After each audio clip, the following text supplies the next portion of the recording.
HR Sevinç 7000 maaş. Onu çıxardıram 500 manata aktiv kadr getirirəm. Hayat ondan ha. Eləcə ingilis dilindən rus dilinə keçid eləməklə 6500 şirkəti qabaq saldı ya. Mənim ağlıma niyə girməmişdi? Bu qədər pulu sən neynəmisən? Hanı 485.000 manat? Hə? Amir var, o kadar xərclər var ki, sən bilmirsən, ofis idarə eləmək çox çətindir. Bunun çayı var, konfeti var, salfetkası var, stulu var. 485.000 manata 485 dənə qızın cehizlik stolunu almaq olar. Sənin də maaşını 700 manat eləyirəm. Get, ağlın gəlsin başına. 700?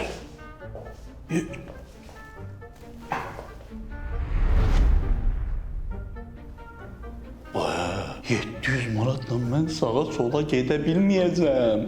Uzaq başı köhnə qaz 24 kimi ancaq sola çəkəcəm. Sağa heç cür alınmır.